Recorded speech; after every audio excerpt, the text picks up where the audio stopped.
નમસ્કાર, હું તો બોલીશમાં હું રોનક પટેલ આપનું સ્વાગત કરું છું. હું તો બોલીશ આજે સતત 1811મો એપિસોડ અને 1811મા એપિસોડના 3 મુદ્દા છે.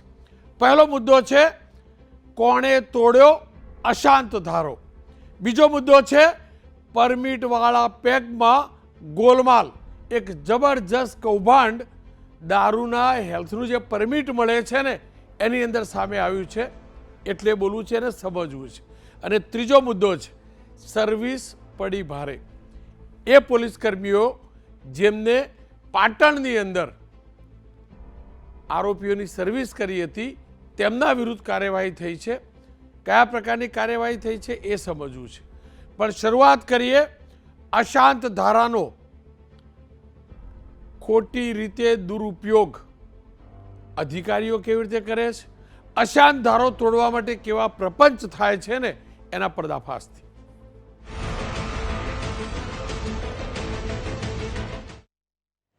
અશાંત ધારો, આ ધારો 80ના દશકમાં 80ના મધ્ય ભાગમાં એટલે લાવવામાં આવેલો, લાગુ કરવામાં આવેલો આપણા રાજ્યોમાં, જેના કારણે જે તે શહેર, જે તે વિસ્તારની ડેમોગ્રાફી જે છે તે બદલાય નહીં. કોઈ એક ધર્મ કે એક સમુદાયના લોકો બીજા સમુદાયની જે વસ્તી છે ત્યાં કોઈપણ રીતે વધુ સંપત્તિ એકઠી કરી એ ધર્મ કે સંપ્રદાયના લોકોને દૂર ન ભાગવું પડે અને કોઈ પણ પ્રકારની ધાર્મિક અસમંજસ ન સર્જાય, સાથે જ કોઈ પણ પ્રકારનો દ્વેષભાવ ન થાય, તેના માટે આ ધારો લાગુ કરવામાં આવેલો. અમદાવાદથી લાગુ થયેલો અશાંત ધારો અલગ અલગ વિસ્તાર, અલગ અલગ શહેરના લોકોની માગણીને લાગણીને ધ્યાનમાં રાખી અભ્યાસ કરી સમયાંતરે સુરત, રાજકોટ, ભાવનગર સહિતના શહેરોમાં લાગુ કરવામાં આવ્યો. પણ અશાંત ધારાની અંદર એ પ્રકારનું પ્રાવધાન છે કે માની લઈએ કે કોઈ હિન્દુનો વિસ્તાર છે, બાજુમાં મુસ્લિમનો વિસ્તાર છે, ત્યાં અશાંત ધારો લાગુ છે, તો ત્યાંની જે બોર્ડરની જે સંપત્તિ છે, બોર્ડરનો મતલબ બીજું કોઈ બોર્ડર નથી, પણ બંને અલગ અલગ ધર્મના લોકો રહે છે, આ બાજુ સંપત્તિ લેવી હોય તો કલેક્ટરની મંજૂરી જોઈએ, અથવા તો જે એ વિસ્તારની જે સંપત્તિ છે એની લેવડ દેવડ, વેચાણ, ખરીદ વેચાણ વખતે કલેક્ટર ઓફિસની મંજૂરી કમ્પલસરી કરવામાં આવેલી છે. સાથે એ પણ કહેવામાં આવેલું છે કે રેસિડેન્શિયલ પ્રોપર્ટી ખાસ કરીને એક સમુદાયના લોકો બીજા સમુદાયની જે વસ્તી વધુ છે, જ્યાં અશાંત ધારો અભ્યાસ બાદ લાગુ કરવામાં આવ્યો છે, ત્યાં ન ખરીદી શકે. પણ એ હકીકત છે કે અનેકવાર આરોપ લાગ્યા છે કે પ્રપંચ કરીને ખોટી રીતે અશાંત ધારો તોડીને ચોક્કસ સમુદાયના લોકો ચોક્કસ સમુદાયની સોસાયટીઓમાં પહેલાં પ્રોપર્ટી લે છે, ત્યારબાદ ત્યાં આગળની માહોલ બગડે છે, એટલે બીજા સમુદાયના લોકો સસ્તી પ્રોપર્ટી વેચી ત્યાંથી મૂવ થઈ જાય છે. અને કેટલીક વાર અધિકારીઓ આમાં સંડોવાયેલા હોય છે તેવી ફરિયાદો સતત આવતી રહી છે. અને આ પ્રકારની ફરિયાદો મહદઅંશે શાસક પક્ષના ધારાસભ્યો અને નેતાઓ તરફથી ઉઠાવવામાં આવી છે. આ માગણીઓ પણ શાસક પક્ષ તરફથી મુકાતી રહી છે. સુરતની અંદર અરવિંદ રાણા એમને એમના વિસ્તારનું ઉદાહરણ આપેલું, પુરાવા રજૂ કરેલા કે અધિકારીઓના મેળા પીપળાની અંદર કેવી રીતે અશાંત ધારાનું ઉલ્લંઘન થાય છે, કેવી રીતે આખો ખેલ ચાલે છે, સંપત્તિની લેવડ દેવડ કેવી રીતે ગોઠવણથી થાય છે, અને અધિકારીઓ કોઈ પણ પ્રકારની તપાસ સિવાય જાણી જોઈને રૂપિયા લઈને અશાંત ધારો લાગુ હોવા છતાં પણ દસ્તાવેજો કરવા માટેની મંજૂરી આપે છે, તેવી તેમને રજૂઆત મળેલી, જેના આધાર પર તેમને આરોપ પણ લગાવેલા. અમદાવાદની અંદર પણ અનેકવાર આ પ્રકારની ફરિયાદો મળી છે. ફરિયાદો સાચી સાબિત થતાં એકાદ બે ઠેકાણે એવા દસ્તાવેજો રદ કરવાના પણ આદેશ થયા છે, એ પણ હકીકત છે. અને વારંવાર આ પ્રકારની જે સ્થિતિ સર્જાય છે એટલે જ આપણી ગુજરાત સરકાર આ જ બજેટ સત્રની અંદર કદાચ સોમવાર અથવા મંગળવારે અશાંત ધારા સુધારા વિધેયક લાવી રહી છે, એટલે જરૂરી સુધારા કરવાના છે. પણ આજે આ ચર્ચા પાછળનું એક કારણ છે. કારણ ભાવનગરનું છે. ભાવનગરની અંદર ઘણા સમયથી માગણી હતી, ત્યારબાદ અશાંત ધારો લાગુ પડ્યો. હવે ખેલ જોજો, અશાંત ધારો તોડવાની ગુનો માત્ર મુસ્લિમો કરે છે એવું નથી. એટલા જ જવાબદાર એ હિન્દુ સંપત્તિવાળા છે જે રૂપિયાની લાલચની અંદર અશાંત ધારો લાગુ છે એવું જાણવા છતાં પણ સંપત્તિ ખોટી રીતે બાનાખત કરીને કે આડકત રીતે વેચે છે. અને કેટલાક દલાલો છે જે એક્સ નામનો વ્યક્તિ હોય છે એની પાસેથી લઈ લે છે અને થોડાક જ સમયમાં વાય નામનો એ વ્યક્તિ લે છે. એ ઝેડ નામના વ્યક્તિને જાણતો હોવા છતાં કે આ ધર્મ કરતાં પેલા ધર્મનો છે, જ્યાં વેચવાની મનાઈ છે, દસ્તાવેજ નથી થતો, ત્યાં કરે છે. પછી ગોઠવણ કરીને દસ્તાવેજ મંજૂર કરાવી લે છે. આ જ પ્રકારનો કિસ્સો ભાવનગરમાં સામે આવ્યો. ભાવનગરના સિટી સર્વે કેસલ્ટ વિસ્તાર સિટી સર્વે નંબર 4463નો પ્લોટ નંબર 567A/1 આવે. એનું મકાન ચોપડે દશરાજસિંહ ધર્મેન્દ્રસિંહ ગોહિલની માલિકીનું બતાવતું હતું, જેને અલારખાભાઈ કાદરભાઈ ગીગાણીએ 5 મહિના પહેલાં દસ્તાવેજ વગર 93 લાખમાં વેચાણે આપ્યું. મિલકતની તબદીલી સપ્ટેમ્બર 2025માં મંજૂરી સાથે સબ ડિવિઝનલ મેજિસ્ટ્રેટમાં કરી, પરંતુ ફેબ્રુઆરી 2026માં અરજી નામંજૂર થઈ દફતરે કરવામાં આવી. મિલકત તબદીલીની પૂર્વ મંજૂરી મેળવ્યા સિવાય દશરાજસિંહ ગોયલે મકાનનો કબજો અલારખાભાઈને સોંપી દીધો હતો. ખેલ પાછો જોજો, આ વેચ્યું એના થોડાક સમય પહેલાં જ આ જ ભાઈ દશરાજસિંહ ધર્મેન્દ્રસિંહ ગોહિલે 22મી જુલાઈ 2025 મૂળ માલિક રૂપાબેન ત્રિવેદી જે હિન્દુ છે તેમની પાસેથી ખરીદ્યું અને થોડાક જ દિવસોમાં થોડાક જ સમયની અંદર મુસ્લિમને 2 નંબરની અંદર આપી દીધું. એનો મતલબ આ ખેલ છે. પ્રશાસનના ધ્યાનમાં આવ્યું, તપાસ થઈ, FIR નોંધાઈ છે. આ કિસ્સો ચોંકાવનારો છે, કારણ કે અહીંયા એક ષડયંત્રની બૂ આવે છે અને એટલે જ આ પ્રકારના ષડયંત્રોને સમજવા જરૂરી છે. ભાવનગરમાં બીજો કિસ્સો એવો પણ સામે આવેલો, એ ઓડિયો અને વિડીયો વાયરલ થયેલો કે જેમને પરમિશન આપવાની હોય છે SDM, એમના ડ્રાઈવરનો ઓડિયો હતો કે એમને લાખો રૂપિયાની અંદર સોદો કરેલો કે હું તમને કરી આપીશ અશાંતધારો, ભલે અશાંતધારો લાગુ હોય પણ તમને હું પરમિશન અપાવીશ. આવી પણ અરજી પણ થઈ છે અને આ વિડીયો પણ સામે આવ્યો તો આપ જોઈ શકો છો. એક ડ્રાઈવર વહીવટ કરે છે. આપ વિચાર કરો કયા પ્રકારનો ખેલ છે. આ ચેટ પણ છે, આપ જોઈ શકો છો. ભાવનગરની અંદર કેવા કેવા ખેલ ચાલી રહ્યા છે આપ સમજી શકો છો. પ્રતિભા દહિયા SDM છે, એમનો ડ્રાઈવર લાખો રૂપિયાની મિલકત ટ્રાન્સફર કરવા માટે આરોપી સાથે અશાંત ધારા હેઠળ ગેરવહીવટ બાદ કાયદા મંત્રી કૌશિકભાઈ વેકરિયાને પણ પત્રકારોએ પૂછ્યું ત્યારે કૌશિકભાઈ વેકરિયાએ શું કહ્યું પહેલાં એ સાંભળી લઈએ. ખેર મારી ટીમને કહીશ કૌશિકભાઈએ શું કહ્યું હતું એ શોધી રાખીશું, આપણે એ સમજીશું. પણ પહેલો જે કિસ્સો છે જેની અંદર આખો બાનાખત થઈ ગયું, એક્સ પાસેથી વાયે ખરીદ્યું અને વાયે પ્લાનિંગ હેઠળ જ ખરીદ્યું અને ઝેડને વેચ્યું. જે વાય છે ખરીદવાળો માત્ર 20 વર્ષની ઉંમરનો છે. એનો મતલબ આખી એક ગેંગ છે, આ ધંધો કરે છે અને અશાંત ધારો તોડે છે. આ જ પ્રકારે માત્ર હિન્દુ મુસ્લિમ વિસ્તારવાળું જ નહીં પણ મુસ્લિમ વિસ્તારની અંદર પણ હિન્દુ ન ખરીદી શકે. આ એક પવિત્ર ભાવ સાથે, કોઈ પણ જ્ઞાતિ જાતિના ભેદભાવ માટે નહીં પણ પવિત્ર ભાવ સાથે આ ધારો લાગુ કરાયો હતો. એટલે જ ચર્ચા કરવા માટે અમિતભાઈ શાહ ધારાસભ્ય છે અલીબ્રિજના, સુફી અનવર હુસેન એડવોકેટ છે ગુજરાત હાઈકોર્ટના, નિતેશ પાંડે ભાવનગરના પોલીસ વડા છે. મેં નિતેશ પાંડેજી સાથે પહેલાં વાત કરી છે, એ જોઈ લઈએ અને એ વાત જે મેં વાત કરી દસ્તાવેજવાળી એના લગતી છે એ જોઈ લઈએ. DSP સાહેબ, અશાંત ધારાવાળા વિસ્તારમાં ગેરકાયદેસર રીતે પ્રોપર્ટી વેચવાનું કયા પ્રકારનું ષડયંત્ર કે રેકેટ સામે આવ્યું છે, સમગ્ર હકીકત ધ્યાનમાં કેવી રીતે આવી અને અત્યાર સુધી તપાસમાં કયા પ્રકારના તથ્યો સામે આવ્યા છે? રોનકભાઈ, અમારા પાસે જનવરી મહિનામાં લગભગ 2 મહિના પહેલાં એક અમુક અશાંત ધારાનો ઉલ્લંઘન થાય છે એવી અરજી આવી. તો આમાં એક મેટરમાં ઊંડું તપાસ કરતાં એવી વાત ધ્યાન ઉપર આવી કે એક દશરથ ગોહિલ કરીને એક માણસ છે જેને એક અલ્લારખા સામેવાળા છે એને પ્રોપર્ટી વેચવા માટે SDM કચેરીમાં 11/9/2025 જે છે અરજી કરી પરવાનગી મેળવવા માટે. બટ અમે જ્યારે તપાસ કરી તો એ ધ્યાન ઉપર આવ્યું કે આ બંને વચ્ચે જે છે ખરેખર વેચાણનો જે છે રજિસ્ટર્ડ સાટાખટ એના પહેલાં જ એ લોકો કરી નાખ્યું હતું 26/8/2025. તો એ પરવાનગી વગેરે જ એ લોકોએ રજિસ્ટર્ડ સાટાખટ વેચાણનું કરી દીધું. આ ડીલ જે છે 93 લાખમાં થઈ. અને એક બહુ ઇન્ટરેસ્ટિંગ વાત એ હતી કે એના લગભગ 1 મહિના પહેલાં જે છે દશરથ ગોહિલ જે છે એના આ પ્રોપર્ટી જે એનો મૂળ માલિક છે એના જોડે જે છે રજિસ્ટર્ડ દસ્તાવેજ કરી લીધું હતું 87 લાખમાં.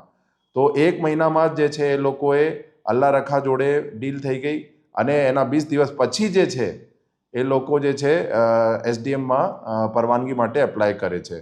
અને એક વધારે જે એક ડિટેલ જે ધ્યાન ઉપર આવી કે ડિસેમ્બર મહિનામાં જે છે અલ્લા રખા અત્યારે કે પરવાનગી મળી નથી, તેમ છતાં જે છે એ લોકો મિલકતના કબજા લઈ લીધા અને 3 માળનું મકાન છે ક્રસન્ટ સર્કલ પાસે, અહીંયા એ લોકો જે છે ડિસેમ્બર મહિનાથી રહેતા હતા.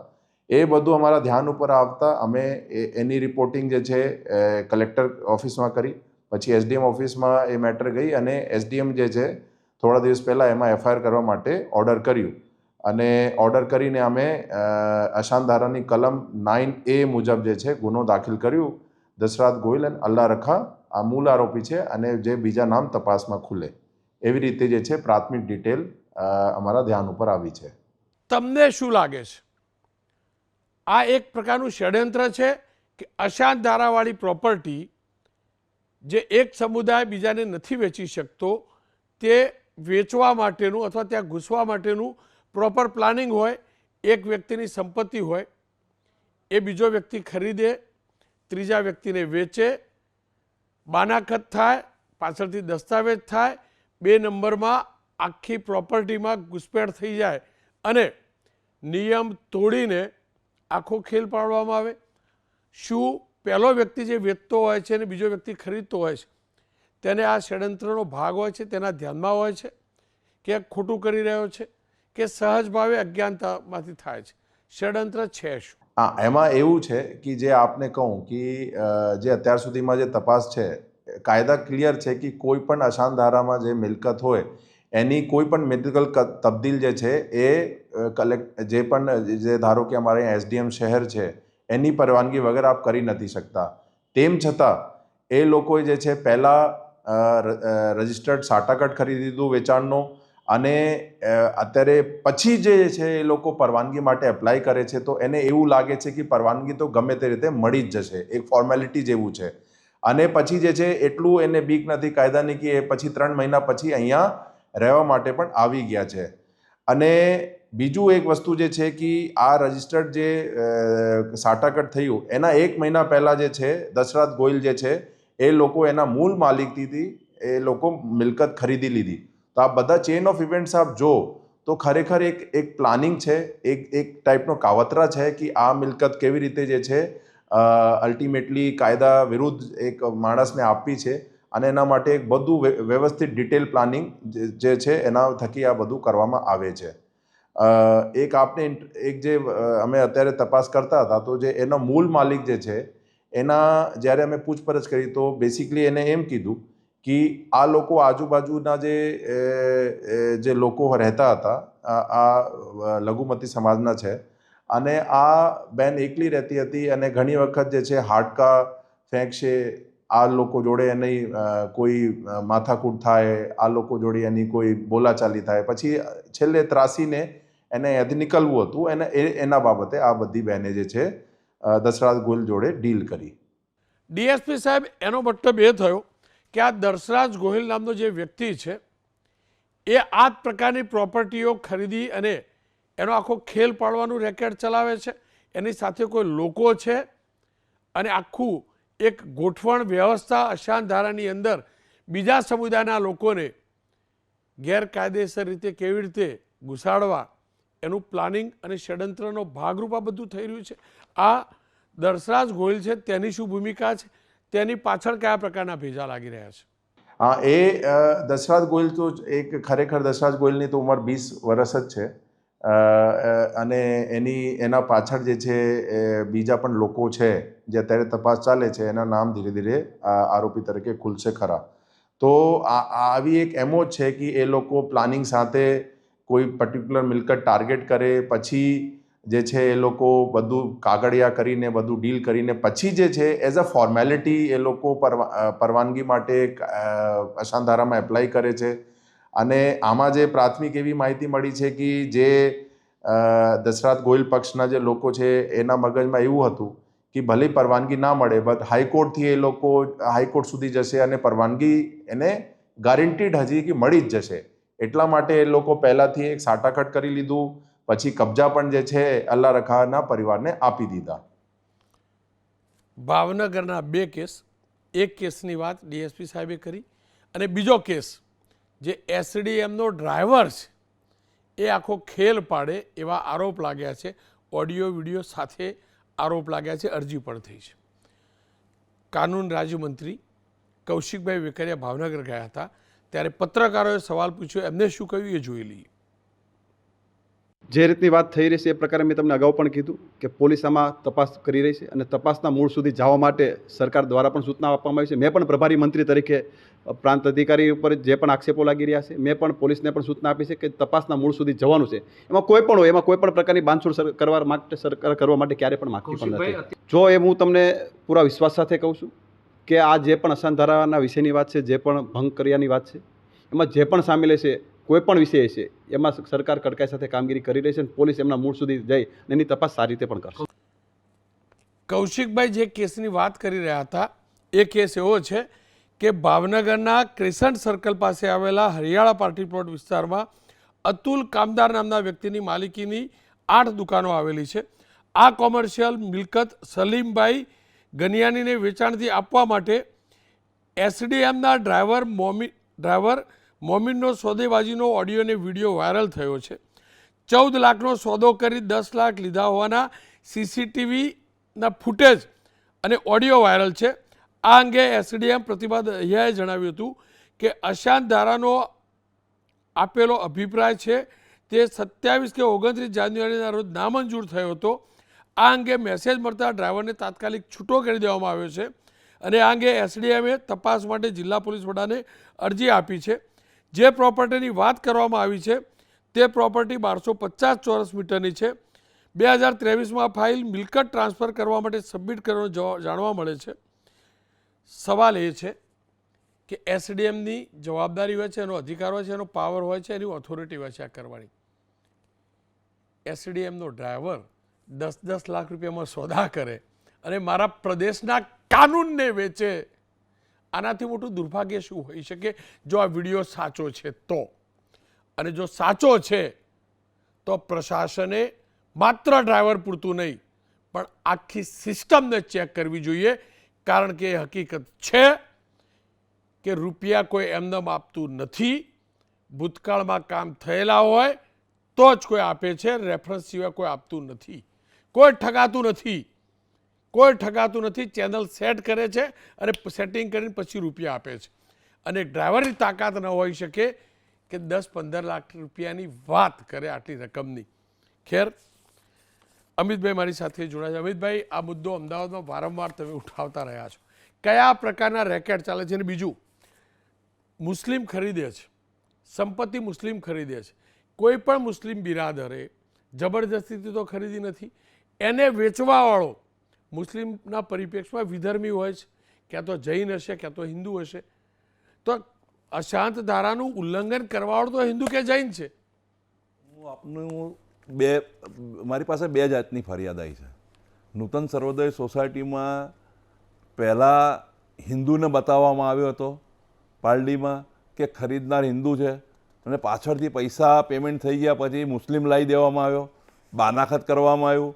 આ એક જ વ્યક્તિ મુસ્લિમ માલિકે 9 બંગલાની સોસાયટી લીધી અને તમે પાલડી જોયું તો પાલડી કોંગ્રેસ ભવનની બહાર ગેરેજથી માંડીમાં બાજુમાં બેંક ઓફ બરોડા અને આજુબાજુના 2 ફ્લેટો છે, ઉદીપી સુધીનું આખું એક પ્લાનિંગ હતું. આ પાછળની સોસાયટીમાં 9 બંગલા એક જ મુસ્લિમ માલિકે લીધા હતા. એટલે આખું એક પ્લાનિંગ હતું કે આખો પટ્ટો એ મુસ્લિમોનો થઈ જાય. મારી પાસે ફરિયાદ આવતા આદરણીય મુખ્યમંત્રી સમક્ષ ગયા અને મુખ્યમંત્રીએ કલેક્ટરને હુકમ કર્યો. કલેક્ટરે આ બાનાખત કેન્સલ કર્યું અને એમાં ગેરકાયદેસર બાંધકામની પણ મેં ફરિયાદ કરી હતી. એ કોર્ટમાં ગયો અને કોર્ટે કહ્યું કે તમે જાઓ ઓથોરિટી પાસે, ઓથોરિટીએ પણ એના પ્લાન નામંજૂર કર્યા એટલે ગેરકાયદેસર બાંધકામ મેં તોડાવી નાખ્યું. ને આપની વાત સાચી છે. ચલો આ કિસ્સા પૂરતું માની પણ લઈએ કે પરિવારને ખબર નહોતી કે કોઈ મુસ્લિમને વેચે છે, પણ બાકીના બધા કેસની જનરલાઇઝ કરીને વાત કરીએ તો વેચવાળાને એટલી તો ખબર હોય ને સાહેબ કે હું કોને ના ના, એ શરૂઆતમાં વધુ પૈસાની લાલચમાં આ કામ થાય છે. અને સ્વાભાવિક છે, પારડીમાં તમે કોઈ હિન્દુને મકાન વેચો એના કરતાં મુસ્લિમો 30-40 હજાર રૂપિયા વારે વધારે પૈસા આપે છે, તો લોભ અને લાલચમાં હિન્દુઓ લાલચમાં આવી જાય છે અને મકાનો વેચે છે. આ સ્વાભાવિક સાચી વાત છે. નહીં તો પછી આપણે પેલા ધર્મ પરિવર્તન કરવાવાળા ઉપર આરોપ લગાવીએ કે લલચાવીને ધર્મ પરિવર્તન થાય છે, તો આ લાલચુ લોકો એ પ્રકારના જ ગણાય ને. જે લોકો કોઈ ના સમજતો છે નહીં, બધા અત્યારે સમજુ છે. ભાવ ચાલતો હોય એનાથી વધારે ભાવ મુસ્લિમ પાસે આશા રાખતા હોય તો હું માનું છું આ લોકો પણ ગુનેગાર છે. અને આ જો માનસિકતા નહીં રાખો તો તમારું પારડી જુવાપુરા કે જમાલપુર થઈ જતા વાર નહીં લાગે. મક્કમતાથી અમે લોકો લડત આપી રહ્યા છે. આવું કોઈ પણ વેચાણ થતું રોકી રહ્યા છે. પરંતુ જો હિન્દુઓ જ નહીં સમજે તો પારડીને જમાલપુર કે જુવાપુરા થતા વાર નહીં લાગે. જો વાત બે તરફી છે, કારણ કે આ પોપ્યુલેશનને ડેમોગ્રાફી ન બદલાય માટે છે. એટલે એવું નથી કે એકલું હિન્દુને જ લાગુ પડશે, મુસ્લિમ વિસ્તારમાં હિન્દુ પણ નહીં લઈ શકતો એ પણ છે. પણ આખી સિસ્ટમ કેવી રીતે ગોઠવાય છે મારે સમજવું હતું. સાહેબ, તમે મને એક જગ્યાએ એક વિસ્તાર એવો બતાવો જેમાંથી મુસ્લિમો હટીને હિન્દુને વેચ્યું હોય. હિન્દુઓ જ મકાનો, હું કાલુપુરમાંથી આવ્યો છું, મારી પાસે અનેક પુરાવા અને દાખલા જે આપણી પાસે સમય નથી કે કયા વિસ્તારમાં કેટલી સોસાયટીઓ પોળો વેચાઈ છે. એટલે જે લોકોએ વેચાણ કરે છે એને ખબર છે કે મુસ્લિમને વેચી રહ્યો છે અને એને જો નહીં સમજે ને તો તકલીફની વાત છે. અને સરકારે જે નવા સુધારા કર્યા છે એમાં સરકાર દાખલ કરી શકવાની પણ સરકાર પણ દાખલ થાય એવી છે. અને બીજા પણ અનેક પગલાં, ક્રિમિનલ પગલાંની પણ જોગવાઈ છે. તો અમે આ બધા માટે જોરથી યુદ્ધમાં લડી લઈશું એમ. પણ જો દસ્તાવેજો થઈ પણ જતા હોય મોટાભાઈ, દસ્તાવેજ નહીં થતા સાહેબ, હું આપને જણાવી દઉં, મારા ધારાસભ્ય થયા પછી મારા અસાન ધારાવાળા કોઈ વિસ્તારમાં કોઈ દસ્તાવેજ નહીં થતા હું સતત ફોલોઅપ કરી રહ્યો છું. હું ડંકાની ચોટે કહું છું કે મારા વિસ્તારમાં મારા ધારાસભ્ય થયા પછી કોઈ જ અસાન ધારાનો દસ્તાવેજ કે બાનાખત નથી થયું. પણ અમિતભાઈનો વિસ્તાર તો લિમિટેડ જ ને અમિતભાઈ. એ સિવાય અમદાવાદ કેટલું મોટું, ભાવનગર કેટલું મોટું, સુરત કેટલું મોટું. સુરતના ધારાસભ્ય આરોપ લગાવતા જે તે વિસ્તારના ચૂંટાયેલા પ્રતિનિધિએ જાગ્રત રહે છે તો આ કામ નહીં થાય. દાખલા તરીકે શાહપુરમાં કૌશિક જૈન અને અમિત ઠાકર વેજલપુરમાં આ અંગે મહેનત કરી રહ્યા છે, તો હું માનું છું કે રોકાઈ જાય છે. એક કિસ્સામાં તો મારી પાસે એવી ફરિયાદ આવી છે રાયફલ કામા હોટલની બાજુમાં કે 95% ભાગીદાર મુસ્લિમો અને 5% કોઈ ભરવાડના દીકરાને ભાગીદાર બનાવી અને પછી મુસ્લિમ સ્કીમ મૂકી છે. અત્યારે અમે રોકાવડાવી દીધી છે, કોર્ટ મેટર ચાલી રહી છે. એટલે 5%નો ભાગીદાર બનાવીને પછી 5% ભાગીદારમાંથી એને છૂટો કરી દેવાનો, પણ આવી જાય બધા મુસ્લિમો ત્યાં આગળ. આવી પણ એક બાગબાન સ્કીમનું નામ છે. અચ્છા, વચ્ચે અમદાવાદની જ વાત કરીએ, નવા અમદાવાદની, તો બોપલ, સાયન્સ સિટી, આ વિસ્તાર કે 60-70 સોસાયટીવાળા લોકો એકઠા થયેલા, એ પણ અશાંત ધારાની માગણી કરે છે. શું કારણ આ પ્રકારની માગણી થાય છે? સાહેબ, હિન્દુઓ શાંતિથી રહેવા અને જીવવા માગે છે. અને આ એના કારણે તમે જોયું કે ગોદરેજ સિટી કે સાયન્સ સિટી કે સોલાવાના કેટલીય 100 સોસાયટીથી વધુ સોસાયટીના લોકો ભેગા થઈને માગણી કરી છે કે અહીંયા આસાન ધારાનો અમલ કરો, કારણ કે અહીંયા મોટા પ્રમાણમાં લઘુમતી સમાજના લોકો રહેવા આવી રહ્યા છે. અમારે શાંતિથી રહેવું છે, જીવો અને જીવવા દો. સરકાર કયા પ્રકારનો બદલાવ લાવવા જઈ રહી છે? કયા પ્રકારના નવા બિલની અંદર પ્રાવધાન છે? નવું બિલ આ 2-3 દિવસમાં વિધાનસભાની 25મી થાય, 25મીએ વિધાનસભા પતે પહેલાં લાવી રહ્યા છે સુધારા સાથેનું. તો અમે માગણી કરી છે કે એવા કડક હોય કે જેને કારણે અસાન ધારાનો ભંગ જ ના થાય. અને અમિતભાઈ, આ જે પણ માગણી છે પવિત્ર ભાવે છે કે પોલિટિકલી છે? નહીં સાહેબ, હું કાલુપુરથી અહીંયા રહેવા આવ્યો વાસણા. એ મારા ઘરથી 8-9 ઘર દૂર મસ્જિદ હતી. અમે સલામતી શાંતિ માટે અહીંયા આવ્યા. હું તમને એક દાખલો આપું, મારા પાસે પુરાવા છે કે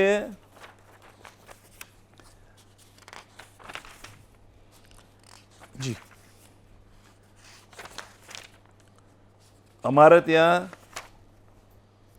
જમાલ કાલુપુરની 22 પોળો ખાલી થઈ ગઈ અસાનધારા પહેલાં 22 હિન્દુ પોળોમાં મુસ્લિમો રહેવા આવી ગયા. પૂરોના નામ પણ મારી પાસે છે. દાણી લીમડામાં 26 સોસાયટીઓ, એમાં શ્રીજી પાર્ક, દેવી પાર્ક, પ્રભુનગર, શક્તિ સોસાયટી કહેવાય શક્તિ સોસાયટી, પણ શક્તિ સોસાયટીમાં સમ ખાવા માટે હિન્દુ નથી. આવી 26 સોસાયટી દાણી લીમડામાં ખાલી કરવામાં આવી રહી છે, ખાલી થઈ ગઈ છે. જમાલપુરની 24 પોળો ઓલરેડી ખાલી થઈ ચૂકી છે અને ત્યાં જે મંદિર હતું એ મંદિર પણ લતીફના દીકરાએ ખરીદી લીધું. અત્યારે હાઈકોર્ટની કસ્ટડીમાં પોલીસ પાસે એ મંદિર છે.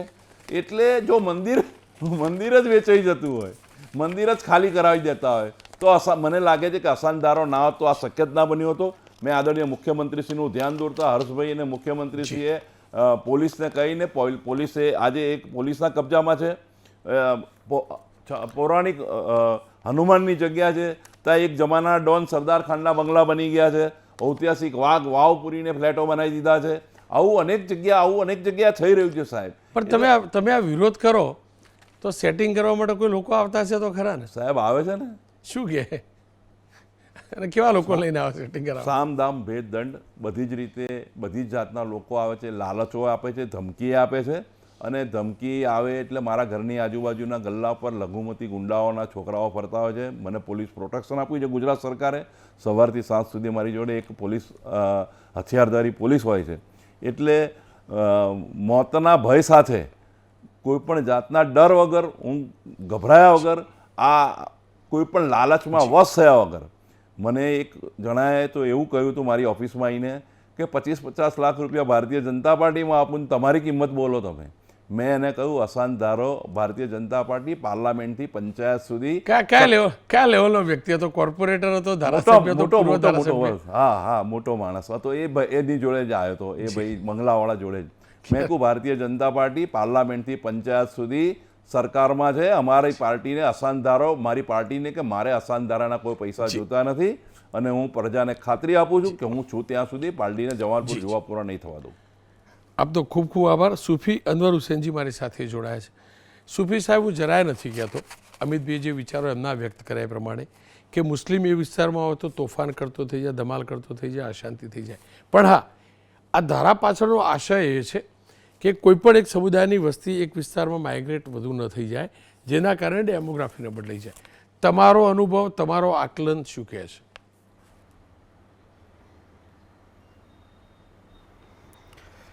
રોનકભાઈ, આજે ઈદના દિવસે મને આપે બોલાયો એ બદલ સૌ આપના તમને ઈદ મુબારક કહેવાનું ભૂલી ગયો. તમને અને તમામ મુસ્લિમ બિરાદરોને ઈદ મુબારક. જી, નવરોઝ પણ છે સાથે સાથે, એટલે નવરોઝની પણ મુબારકબાદ આપું છું. અને ચૈત્રી નવરાત્રિ પણ ચાલે છે, એટલે નવરાત્રિની પણ તમામ લોકોનું શુભકામના આપું છું. મુદ્દા પર આવીએ. અમિતભાઈની વાત ખૂબ જ સાચી છે. અને અમિતભાઈ જે રીતે, અમિતભાઈ સાથે પણ જે આપણા અમદાવાદ શહેરના જે 3 ધારાસભ્યો જે છે એમની પણ વાતોની આપણે ખાસ ઊંડાણમાં ઉતારીએ તો એનું એક બિટવીન ધ લાઇન્સ એક જ શબ્દમાં હું કહી દઉં કે જે કંઈ વસ્તુ થઈ રહી છે, જે કંઈ આ ઘટનાઓ બની રહી છે, એ સામાન્ય મુસ્લિમ નથી કરી રહ્યો. આની પાછળ જે છે ખૂબ જ મોટી કાર્ટેલ કામ કરી રહી છે. હું પોતે એક મુસ્લિમ સમાજમાંથી આવું છું અને એ વસ્તુ જાણું છું, ઘણી બધી વસ્તુઓ કે જેના કારણે ભારતીય જનતા પાર્ટી સાથે કેટલાક લોકો જે માત્ર જે આર્થિક સ્વાર્થ માટે જે સંકળાયેલા છે એવા લોકો પણ એમાં સમાવેશ થાય છે. ભૂતકાળમાં અહીંયા અમદાવાદ શહેરની અંદર કાળુપુરમાં જે અમિતભાઈએ કીધું કે જે પોળો ખાલી થઈ ગઈ, તો ખાલી કરાવનાર સામાન્ય માણસો નહોતા, પણ એની પાછળના એક માફિયા લોકોની જે ટોળકી હતી એ ટોળકી કામ કરતી હતી. જે ગઈકાલના માફિયા જે છે એ આજના બિલ્ડરો બની ગયા છે. એટલે એ બિલ્ડરો જે છે આજે પણ જે દાદાગીરીથી, ધાકધમકીથી કામ નથી કરાવી શકતા, એટલે આવા જે છે આ ટૂલ કિટના કેટલાક લોકો ઊભા કરે છે વચ્ચે મીડિયેટર. આજે જે ભાવનગરની ચર્ચા આજે આપણે કરી રહ્યા છીએ, હવે જે પેલા જે કાકા જે આપણે જે જોઈ રહ્યા છે 86 વર્ષના જે બાબા છે, એ જે અબ્દુલ રહીમ કે શું નામ એમનું છે, જી, અલ્લાહ રખાભાઈ, જી જી, હવે એ અલ્લા રખાભાઈ જે છે 86 વર્ષના ભાભા છે, એમને 93 લાખ રૂપિયા ક્યાંથી આવ્યા, કેવી રીતે આવ્યા, વ્હાઇટના પેમેન્ટ કેવી રીતે આવ્યા, અને 93 લાખનો દસ્તાવેજ જ્યારે વ્હાઇટમાં થતો હોય ત્યારે એની ઉપરની કિંમત કેટલી થાય એ પણ એને તપાસનો વિષય છે. હવે એની પાછળની જ્યારે તમે હું વાત કરું તો ભાવનગરની જ્યારે લોકલ વાત કરું તો ત્યાં 3 ગ્રુપ કામ કરે છે. એ ખૂબ જ મોટા અને ખૂબ જ પહોંચેલા ગ્રુપ છે. હું નામ અત્યારે જાહેરમાં લેવાનું હું ટાળી રહ્યો છું, પણ આખી વસ્તુની અંદર એવું છે કે કોઈની પણ મિલકતો પડાવી લેવાનો આ એક ખૂબ જ મોટું ષડયંત્ર છે. અને આ ષડયંત્રના ભાગરૂપે કોઈક એવા વ્યક્તિને પહેલાં હાજર કરવાનો, દેખાડવાનો, ચહેરો દેખાડવાનો કે એ વ્યક્તિ એક ભોળો ભાળો દેખાય. આ આખી વસ્તુ સામાન્ય નથી, અસામાન્ય વસ્તુ છે. આજે જે બંગલો લીધો કે જે મિલકતો લીધી, આ મિલકતો લેવા પાછળ જે પાલડીના જે બંગલાની વાત કરે છે જે અમિતભાઈ, એ બંગલો કોનો હતો અને એની પાછળ કેટલા લોકો ભાગીદાર હતા, આ LLP બનાવનારા લોકો કોણ હતા, એની પણ તપાસ થવી જોઈએ. તો મારો મૂળ મુદ્દો એ છે કે આખા મુસ્લિમ સમાજને ટાર્ગેટ કરવા કરતાં આવા જે લોકો જે સ્થાપિત હિતો જે છે એ સ્થાપિત હિતોને કંટ્રોલ કરવા ખૂબ જરૂરી છે. જેનાથી શું થશે, સામાન્ય મુસ્લિમોને તો આમાં કોઈ ફાયદો થતો જ નથી. માની લો કે એ લોકો મિલકતો ખરીદે પણ છે તો એ 3 ગણા ભાવ આપીને ખરીદે છે, કારણ કે મુસ્લિમ વિસ્તારોમાં પ્રોપર્ટી છે જ નહીં. આજે પણ જે જૂના જે શહેરના વિસ્તારો જે છે એમાં પણ આવી રીતે આધેધડ મિલકતો જે છે બાંધી દે છે. એક જૂનું મકાન છે એને પાડીને 4 માળનું મકાન ઊભું કરી દે છે કોઈ પણ જાતની પરવાનગી વગર, અને બારોબાર વેચી નાખે છે. હવે વેચાણ લેનાર વ્યક્તિ જે છે એના ઉપર કોર્પોરેશનનો બુલડોઝર ફરે છે. જે લોકો લઈને પૈસા લઈને નીકળી ગયા છે એવા લોકોને તો કોઈ નુકસાન થતો જ નથી. આમની સાથે જમાલપુરની અંદર આ જે ઘટનાઓ બની છે એ અમિતભાઈ જાણે જ છે, અને અમિતભાઈને જાતે ખબર છે કે જે લોકોએ જે બિલ્ડિંગો બાંધી હતી અને બિલ્ડિંગો તોડી પાડી છે કોર્પોરેશને, એમાં એ લોકોનો વાળ પણ વાંકો નથી થયો. ઓન ધ કોન્ટ્રારી સામે જે સામાન્ય લોકો જે છે, જે લોકો 10 લાખ 20 લાખ 25 લાખ રૂપિયા ખર્ચીને જે મિલકતો ફ્લેટો ખરીદ્યા હતા, એવા લોકો રોડ પર આવી ગયા છે. તો મારી સરકારને પણ આપના માધ્યમ દ્વારા વિનમ્ર વિનંતી છે કે આવા જે કાર્ટેલ જે ચાલે છે એ કાર્ટેલને ડિસ્ટર્બ કરવી પડશે, અન્યથા સામાન્ય માણસને તો નુકસાન છે જ, પણ આનાથી આ વધારે ફૂલતો ફાલતો થશે, કારણ કે એમાં જે લોકો મૂળ જે સ્થાપિત હિતો છે હજી સુધી એમના પર સિકંજો કસાયો નથી. અનવર હુસૈનજી, આપનો પણ આભાર. અમિતભાઈ, આપનો પણ આભાર. ખેર ફરી એકવાર કહું છું, હિન્દુ હોય કે મુસ્લિમ, સામાન્ય નાગરિક હંમેશ સજ્જન હોય છે. કોઈ પણ ધર્મ, કોઈ પણ સંપ્રદાયનો હોય, પણ તમામ કોમોમાં અસામાજિક તત્વો હોય છે. જેટલા મુસ્લિમો જવાબદાર હશે બિલ્ડર કે ખરીદદારા, એટલા જ જવાબદાર ગોઠવણ કરનારા હિન્દુ, પ્રોપર્ટી વેચવાવાળા અને ષડયંત્રનો ભાગ બનવાવાળા પણ હશે. અને જેવી રીતે અનવર હુસૈનજી કહી રહ્યા તે પ્રકારનું આ કાર્ટેલ હોય અને સામાન્ય મુસ્લિમને 3 ગણા ભાવે આ જો પ્રોપર્ટી ખરીદવી પડતી હોય તો સરકારે આના મૂળ સુધી જવું જોઈએ. અને આશાને અપેક્ષા રાખું છું જે સુધારા વિધેયક બિલ આવી રહ્યું છે તેના તમામ પ્રાવધાન આ બધા મુદ્દાઓને ધ્યાનમાં રાખીને કરવામાં આવે. આ તમામની વચ્ચે જો ષડયંત્રમાં કોઈ પણ અધિકારી કે સરકારી કર્મચારી જોડાયેલો હોય તો એના માટે અલગ પ્રકારના કાનૂનની વ્યવસ્થા હોવી જોઈએ, અલગ પ્રકારની સજાની વ્યવસ્થા હોવી જોઈએ. હું તો બોલીશમાં વાત હવે અન્ય એક મુદ્દાને મુદ્દો જ પરમિટવાળા પેકમાં પોલમ પોલ